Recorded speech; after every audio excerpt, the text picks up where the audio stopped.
विराट कोहली और अनुष्का है।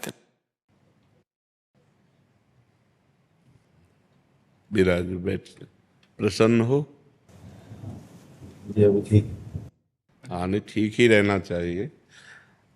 हम आपको अपने प्रभु का विधान बताते हैं थोड़ा सा। जब प्रभु किसी पर कृपा करते हैं, ये वैभव मिलना कृपा नहीं है, ये पुण्य है। पुण्य से एक घोर पापी को भी बहुत देखो, पाप करके भी उनका कोई पुण्य है जिससे वो सुकृत पूर्व के सुकृतवश चल रहे हैं, नया पाप है। ये वैभव बढ़ना या यश बढ़ना ये भगवान की कृपा नहीं मानी जाती।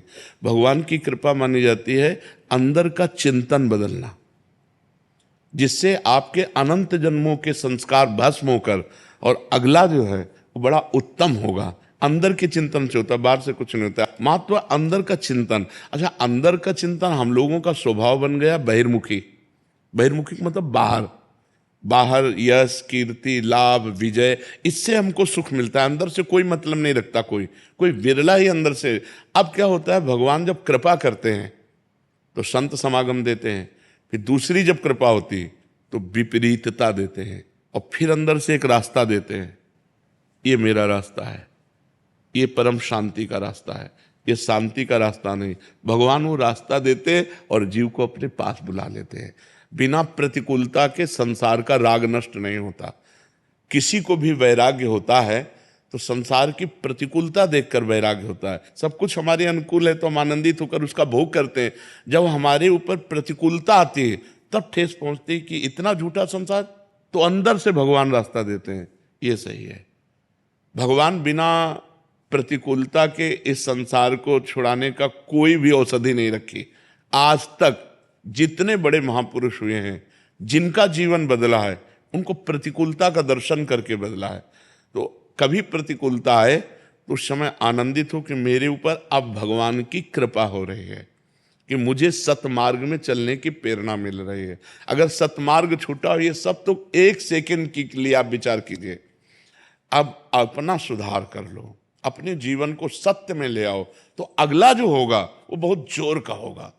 चाहे जन्म हो तो श्रीवान कुलवान धनवान वैभव संपन्न ऐसे, और भक्ति की अनुकूलता, भक्ति की अनुकूलता। खास बात श्रीवान धनवान कुलवान नहीं, खास बात भक्ति की अनुकूलता। अगर इस जन्म में भगवत प्राप्ति नहीं हुई तो भगवान श्री कृष्ण ने गीता में कहा है कि मेरे भक्त का नाश नहीं होता, मैं कुलवान धनवान श्रीवानों के कुल में जन्म देता हूं और फिर पुनः भक्ति का माहौल देता हूं, और पूर्व का जो भजन छूटा हुआ हो वहीं से उसको। अब बिल्कुल ऐसे ही रहो जैसे रह रहे हो, बिल्कुल संसारिक बन करके रहो, लेकिन अंदर का चिंतन आपका बदल जाए। अंदर के चिंतन में आपकी यश की भावना न रह जाए, अंदर के चिंतन में आपको धन बढ़ाने की भावना न रह जाए।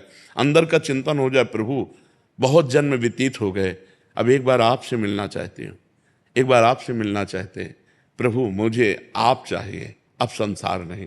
तो बात बन जाएगी, तो बात बन जाएगी। तो इसलिए आनंद पूर्वक भगवान का नाम जप करो, बिल्कुल चिंता मत करो। बाबा, क्या नाम जप से हो जाएगा पूरा?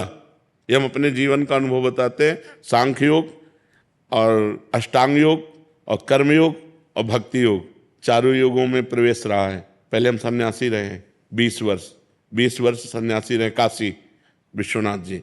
तो हम सांख्य योग, अष्टांग योग, जो अष्टांग योग है ना, अष्टांग योग कर्म योग, इन तीनों को अच्छी प्रकार जान करके और फिर भक्ति योग में आए हैं। स्वयं भगवान शंकर से बढ़कर कोई ज्ञानी तो नहीं ना, सनकादि से बढ़कर कोई ज्ञानी नहीं। वो हरिशरणम सनकादि हर समय जपते रहते हैं। भगवान शिव राम राम राम राम राम राम जपते रहते हैं। हम वृंदावनवासी प्रिया प्रीतम के उपासी, तो जो राम में राह है वही राह है, जो धा है ये रस देने वाली वस्तु है।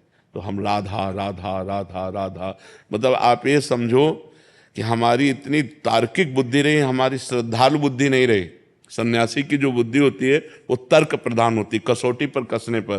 तो हम केवल भावुकता में राधा राधा का प्रचार नहीं कह रहे कि हमने सुना और ऐसे ग्रंथों में पढ़ा और ऐसे कह रहे, स्वयं स्वाद लेके कह रहे और विश्वास के साथ कह रहे कि यदि आप राधा राधा जपते हो तो इसी जन्म में भगवत प्राप्ति हो जाएगी, इसी जन्म में। जैसे किसी से कहा जाए कि तुम सत्य बोलो, मंदिर में चढ़ के बोलो, तो हम मंदिर में नहीं, हम वृंदावन में बैठे हैं। करोड़ों मंदिर इसकी समानता नहीं कर सकते, भगवान का परम धाम है। अगर राधा राधा नाम चल रहा है तो इसी जन्म में भगवत प्राप्ति हो जाएगी। हमारी आखिरी श्वास यदि राधा, तो मुझे श्री जी की प्राप्ति, भगवान की प्राप्ति हो जाएगी। इसमें कोई संशय नहीं और किसी साधनों की कोई आवश्यकता नहीं। आप केवल अंदर ही अंदर चलाइए और लिखिए। देखो, हम जो कह रहे हैं उसको समझो। बहुत अधिक नाम जपने की हमें चेष्टा नहीं करनी, कम संख्या हो लेकिन मन लगा करके हो। जैसे हम, अब देखो, आप लिखो राधा, अपने दिमाग में लिखो, खुले नेत्र लिखो या बाहर बाहर देखो, दिखाई दे रहा है राधा लिखा हुआ। वही कान में सुनो राधा, वही अंदर उठाओ राधा। ये तीनों का एकाकार हो जाए तो ये करोड़ों नाम जप के बराबर है। देखो, जैसे हम बोला राधा, ऐसे हम 1000 राधा नाम बोले तो हम बोला राधा, ये उपांशु है, इसे उपांशु कहते हैं। राधा राधा राधा राधा 1000 बार, ये उपांशु हुआ। अब ये ऐसे उपांशु हम 10,000 बार जप करें, अंदर देखते हुए बोले राधा, उपांशु 10,000 बार नाम जप करने का फल एक बार मानसिक में है। इतना बड़ा फल है ये। ऐसे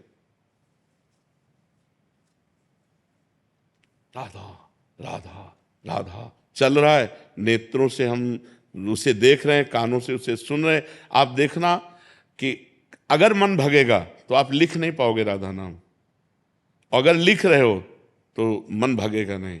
तो चाहे 10 बार लिखो, 100 बार लिखो, लेकिन एक अभ्यास बनाओ ऐसा कि कुछ समय शांति से स्नान आदि करके बैठ गए और राधा राधा लिख रहे हैं, उसी का चिंतन कर रहे हैं। इसे अपना जीवन बना लो, फिर आप परिणाम में खुद देख लेना। कोई घाटे का सौदा तो है नहीं। ठीक है, ये सखी को दे दे, ठाकुर शिव जी की है। ये खूब आनंदित रहो, नाम जप करते रहो, प्रसन्न।